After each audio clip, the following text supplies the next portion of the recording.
Hey guys, welcome back to Ruben Tech. Tomorrow is our favorite day, which is of course the big E day for Tesla, which means that Elon himself will be at his carnival barker best.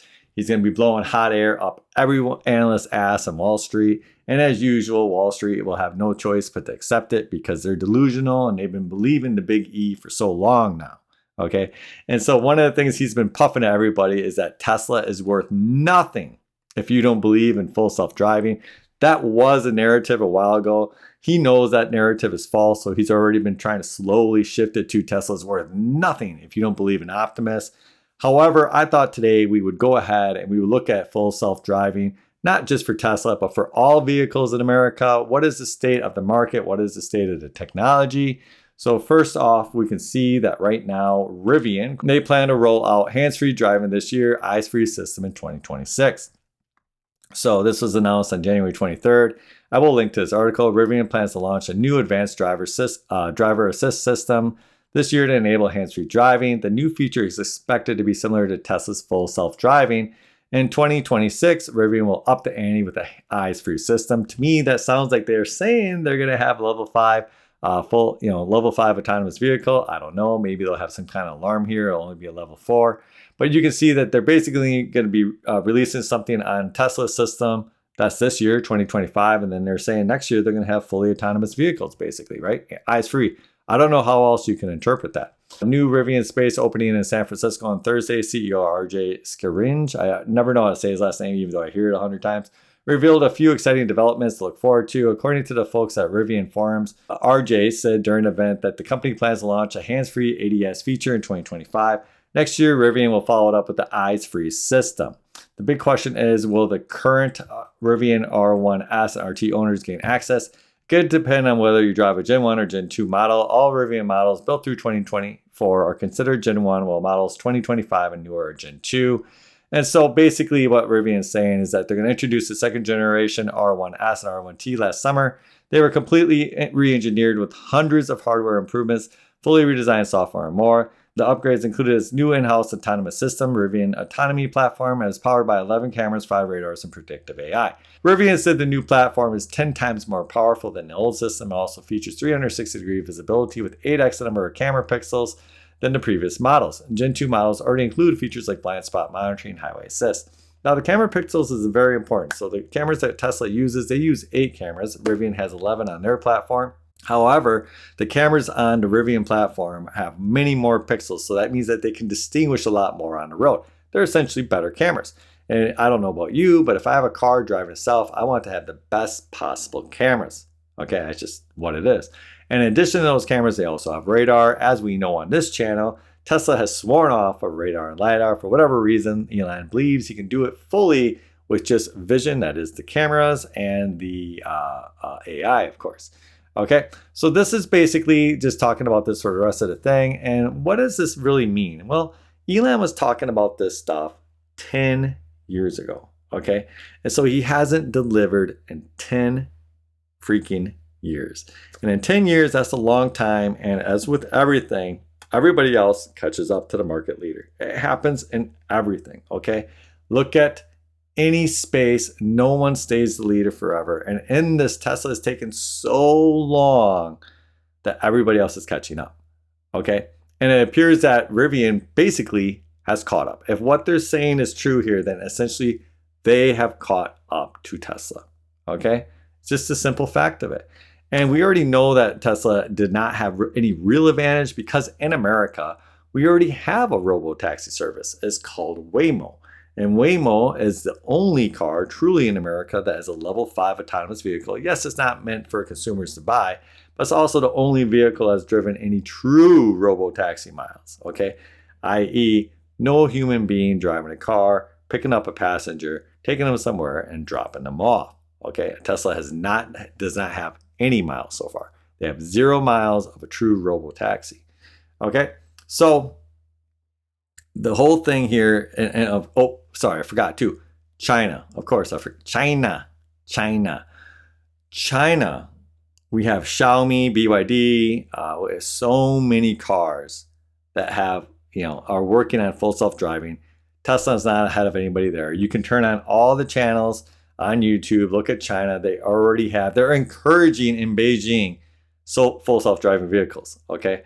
And so they're not going to have any advantage. A lot of people were like, Tesla will have the lead and everybody else will lease their technology. It's like, no. I mean, why wouldn't they just work with Rivian? So just think about it right now. Your CEO is freaking Elon Musk, who's a nut job, right? Is a man child. He's literally lying about playing video games, okay? And you have someone like RJ, who's just a normal everyday CEO. And you're a rival company, but you have to partner with one of these two, okay? Do you want to partner with the guy that's on ketamine and is going to be bashing you all the time and lies constantly? Or do you want to partner with the guy who's a traditional CEO who actually cares about his business? I don't know. I mean, I would just imagine that, like Volkswagen, they'll probably go over to Rivian. Or maybe they'll go to Waymo, because from what I understand, Waymo plans on working with cars in this capacity also. Okay, and they actually have the best technology. Why would they go to Tesla, though? That's just a question. I don't know. That's what every Tesla fanboy tells me. They're going to be licensing their technology to everybody. No, they're not. Who's going to want a license from Tesla? Right? Why wouldn't they just go to BYD or some Chinese shop and license it from there? I mean, I don't know. And then here's the whole thing. Robo-taxis, what are they really going to be worth? Okay? So when I talk about Waymo is the absolute leader. And you know, I really like Waymo because I like the technology. But let's be serious here about Waymo. Okay?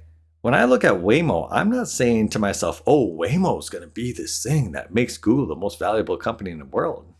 No way. Google has the cloud. I think Google's cloud and their AI is what's going to make them the most valuable company in the world. I mean, technically, you could argue that right now they should be ahead of NVIDIA and Apple, right? They have numbers pretty much. They have surpassed Microsoft now. Okay, Apple's flat. Apple's stagnant. They're not even growing. NVIDIA's explosive growth, but they don't bring in what Google does. Even now, NVIDIA doesn't bring in what Google does. Okay, so Google just has, their problem is they have poor perception, right? They're not a cult at all. Okay, and in the stock market, you have to be some kind of cult. You need some kind of fanboys to fuel you a little bit, and they don't have any fanboys.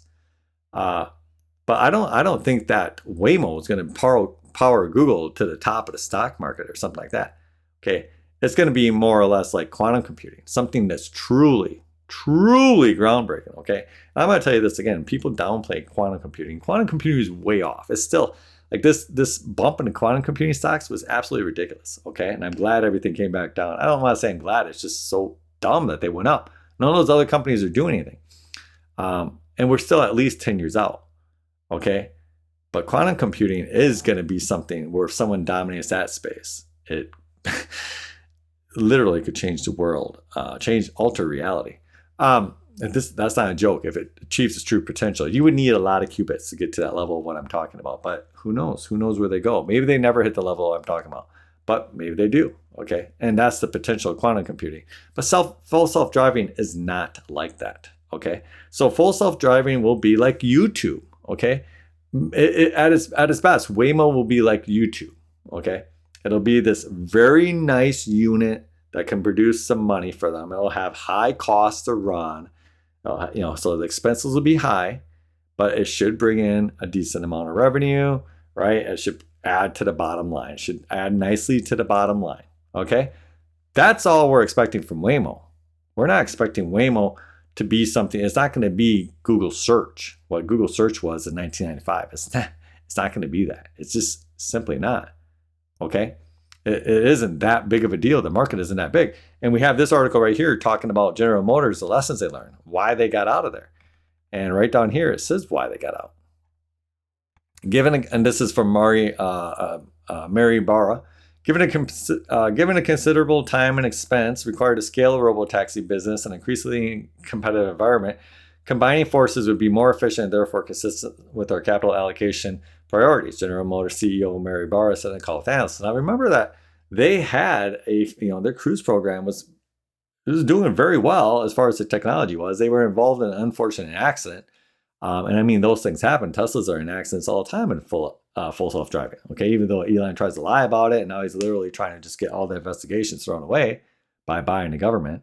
But it just happens. It's just something that's going to happen. You have technology like this. It's not that they're perfect. And sometimes it's like, okay, here's an accident. A pedestrian walks into the side of the car. That's an accident. You got to like, okay, what happened with the robotaxi? What could it do to prevent this? I mean, that's the kind of things you look at, right? But General Motors, they recognized, they said, wait a second, maybe this robotaxi market that everyone's talking about, maybe it's not really going to be that lucrative. Okay? Where we should be investing $10 billion into it, right? Like Alphabet has the money to do that. So there's something when you have a large company like Alphabet that literally has, I mean, at one time they had like $100 billion, just sitting there. Okay. People want a return on that. And so they do stock buybacks, right? Things like that. They pay out a dividend, but they also need to invest it into other things. Okay. And so as long as they hit any kind of return on it, then that's a good investment. But General Motors doesn't have that kind of money to churn through. They don't have that kind of capital. So when they're doing that, when they're burning $10 million, they have a considerable amount of debt that they could be paying down already with that $10 billion. They have other things that they could allocate that $10 billion to. They have to be a little bit tighter with their money than a company like Alphabet. Okay. And so they realize it's not that efficient for us. Right. And we know this from Google, right? Because there's a company right here, Move. Now, Move is going to be partnering with Google in Miami, with Waymo in Miami, and they're going to be managing the vehicles. Because what do you do if you have robotaxi service? Well, you got to charge the vehicles. You got to clean the vehicles, right? If the vehicles have problems, you got to fix the vehicles. And that's what Mary Barra was talking about. She's like, well, you know what? Managing a large fleet of robotaxis isn't going to be easy. Coordinating the apps, everything like that. Google's already set up for that. They have how many apps? 7 or 8 that have over a billion people, billion users. They have a few apps that have over 5 billion users, right? Release an app like that for them is nothing, okay? You might say for Tesla it would be nothing too, but that's not true. The only app that Elon is a part of that has a large user base is Twitter, and he bought that. He didn't develop Twitter. Tesla doesn't have a billion users on it. Okay, they sold like 1.7 million cars last year, right? Twitter doesn't even have a billion users. They have, I don't know, a few hundred million or something. Okay, they're not Google that has multiple billion user apps. But I'm not saying that Elon wouldn't be able to do it. I think he absolutely would. Okay, be able to develop an app like that. Sure, they have something similar. But for GM, they're like, hey, this isn't really, this is all part of it because you build that app, you have to manage it, you have to pay for it, you have infrastructure on it. Right? So, I mean, that's all very difficult. And so what is going to be the margin on it? How much money is really going to be made on it? Okay. I mean, look at Google already. They're in some of the biggest markets already. So remember that America, our population is very concentrated in large cities. We're not a rural nation anymore. Okay. So look at where Waymo is right now. It's in LA. What is that an area of? Like 10 million people? It's in San Francisco. What is that area of? Urban San Francisco, at least 1 million or 2 million. Right? So in Austin, that's got to be like 500,000 or 1 million. I have no idea about population of cities. I'm just throwing it out there.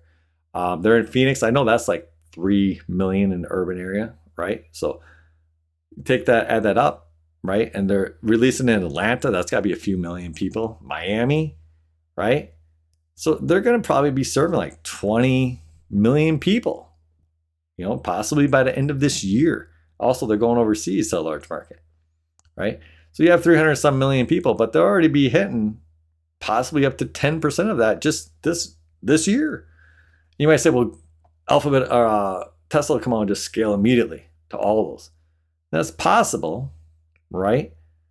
It's possible, but people in rural areas, typically, they don't drive, they don't take cabs. Like where I live right now, and this is even rural area. There's like, I think like 78,000 people, but it's, Wisconsin's smaller. We have winter. Uber and Lyft aren't huge around here. I'm not saying they don't exist, but it's not like it is in a big city, right? A lot of people, we drive our own cars here. I mean, it's winter. You don't want to be waiting outside in the cold in Wisconsin for a cab, right? You're driving. In the town I grew up, went to high school in, right? Toma. I mean, we were like the only family that took cabs, like me, us, and like one other family. Everybody there had their own vehicle. So it's like, you're not going to be servicing all of America. You're going to be servicing large cities. And Alphabet already has a site on releasing into those large cities. right? So what is the value? What is the true value there? I wonder about it, you know? And then the Tesla fanboys always be like, well, the data is so valuable. Okay. Well, what about this? NVIDIA's self-driving solutions, which includes their sorry, forget what they call it. It's their, where is it? Their simulation is, they have a word, Omniverse. Sorry, NVIDIA Omniverse. Okay. High fidelity simulation. And so when Jensen was talking about this, and I actually released something where Google was talking about this too. Okay. Jensen was talking about this, is the fact that they simply don't have enough real world data to train these things. Okay, so they have to have simulated data too. That the simulated data is actually becoming in a way preferable to the real world data, because you can bring up all kind of different simulated data in situations that you want at any time. Whereas in the real world, you just have to randomly happen upon it. Okay, so people are like, oh, we need all this real world data, but it's really not worth that much. Okay, if Jensen's literally coming out and saying the simulated data might be worth more, and we're going to help you get that with Omniverse. So who are you going to go to? You're going to go to Elon, or are you going to go to Jensen and be like, hey, yeah, I want Omniverse, you know? And they can handle your in-vehicle computing. As I went over before, I forgot what this was. This is multiple orders of magnitude faster than the HW4. Okay, so you can go ahead, you get Omniverse, you get the in-vehicle computing, you get NVIDIA to hook you up, right? Hook you up large in your self-driving car. Who's going to be going to Tesla? That's my question. Okay, so that's the question I pose for you today. And the answer is nobody, right? That's the realistic answer. And I know there's going to be a lot of people out there like, oh, you're just a naysayer, blah, blah, blah. But you're the ones who fell for it. Okay, you're the ones who believed 10 years ago that you're going to be summoning your car from LA to New York, right? You believe that every year for like 5-6 years that he was saying that, right? You could, I mean, how stupid was that? Anywhere in America that your car's not landlocked, you guys are the ones that believe that stuff, not me. I knew better. Okay, you're the ones that believe him whenever he spews out the stuff. When he has a guy in a robot suit and he tells you this is going to make us a $25 trillion company. Okay, these robots. Like, again, have you seen Optimus? It's not even that impressive, you know? And it's like, people are like, oh my God, this is great to say. They just go out and look at any other company in the field and they're so much further ahead. Or let's just say, even if they're not further ahead, they're at the same point. And it's like, well, they have the manufacturing. Okay, whatever, right? $25 trillion, you have to sell one to everyone on Earth. Okay, and you, like the people in Sudan, oh wait, we're in war, we're in poverty. Oh, we're gonna buy an Optimus, right? Your Optimus would have to buy an Optimus, which is, honestly, I've said this before. I think that's gonna be his next lie. So just to the side here, I think he's gonna say that Optimus, that he's gonna sell you an Optimus, and your Optimus is gonna drive around other Optimuses, make you money, make you rich. But then your Optimus will get tired of the driving it's doing, and it'll have to buy another Optimus for itself. And then that Optimus will drive around other Optimuses and human beings. And then it'll get tired, and it'll have to buy another Optimus. And then you can have all these Optimuses in your house, right? And maybe they'll start procreating and creating baby Optimuses. And they'll be licensed by Tesla. And so that'll be his next thing. That's how he's going to get to $25 trillion. You heard it here first, folks. Trust me. That's going to be it. Okay, guys, for those of you who are interested in what play I made on Tesla, as I told you in an earlier video today, I bought what's called a long straddle on Tesla, which means that I bought basically I bought a put and I bought a call, and I bought it at the price that it was, so at $395. And so you can see this, or sorry, $397, so $397.5, $397.50 put, and here's the $397.50 call. I bought both of them. Well, I forgot what I paid for them. What did I pay for them? I think I paid $18 for both of them. 18 and let's see, 18.95. Okay, so that means that my break even is roughly $37. So I need the stock to move $37 each way. Either way for me, so the break even would be $416.55 plus the 18 on the other side, so $434. And then on this side, it would be $379 minus the $18.95 I paid, which is basically $19. So let's just say $370. So I'm looking for a significant move from Tesla. I do, if you follow my channel, you know how I feel about Tesla on earnings day. It could go either way, right? They could announce, yeah, we lost in every single metric. And for whatever reason, the fanboys will be like, oh, that's awesome. They lost in every metric. We love it. We love it. And boom, it'll skyrocket. But I mean, that's why like nobody knows with this stock. It doesn't operate on any kind of fundamentals. It doesn't operate in reality. This is just a cult stock, which is fine. And so I think that the proper play, and I'm not a financial advisor, do not do what I do, especially listen, if you are a smaller account, do not do this. This is not $1 million play or anything like that, okay? This is an expensive play because I want action on earnings day for Tesla, okay? So actually, I'm going to take a little time and explain this to you, right? So what do I mean by that? My earning potential on this is not that high, okay? Because I have a strangle. So I have two sides to this. And the two sides are working against each other to a certain point, right? So just like I said down here, it says my break even is $379.30. No, it isn't. My break even is actually $18 less than this because I bought a call option on the opposite side. On this one, it says my break even is $416. No, it isn't because I bought a put option on the opposite side. So again, this play is because I don't know, who knows what's going to happen with Tesla. All I know is that I expect Tesla to move big because it usually does. Okay, that's all this play is, right? And so on this, yes, I have potential to make some good cash, but this isn't something, one of these options like, yesterday I bought 10 NVIDIAs when it hit 119. I bought 10 NVIDIA call options at 130 and I basically doubled my money on those today. Right? This, I highly doubt I will double my money. This is an expensive, $1,895 and $1,800. That's $3,700. Okay. So if you're out there and you have a smaller account, right? Like on plays like this, I wouldn't put more than 1% of my account into this, of my total account values, Like some people say, oh yeah, you can put up to like 5% on a certain play with options, but I don't think they mean options like this. Because your payoff here isn't going to be that great, right?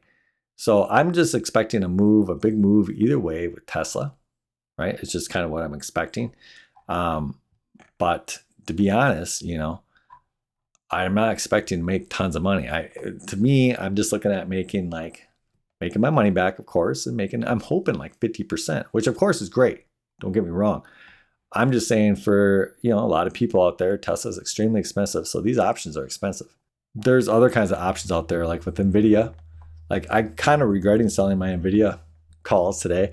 I doubled my money on them, but I'm kind of like, well, what if NVIDIA, what if it goes like 140 tomorrow? It's like, oh my gosh, I could have like 10x my money. Who knows? I was happy to get the double on the money. So I was just kind of like, yeah, I'll just take that right now and here and there. And there's a lot of risk here, right? What if this is the one time Tesla doesn't move? What if this is the one time it stays stagnant, completely stagnant, right? You're putting out $3,600. This is it is a lot. It's a lot of money for an option. When I buy options like this all the time at $3,600, but usually I'm hoping for like huge returns. I'll buy them deep into money, far out, hoping to double, triple my money. On this one, I don't think there's any way we're going to double or triple our money. Okay. And so that's kind of the highlight that I want to, again, bring here is that your reward here is not what it typically is sometimes with other kinds of options. So I hope that makes sense to you. That said, please like and subscribe if you enjoy this kind of content and have a great night.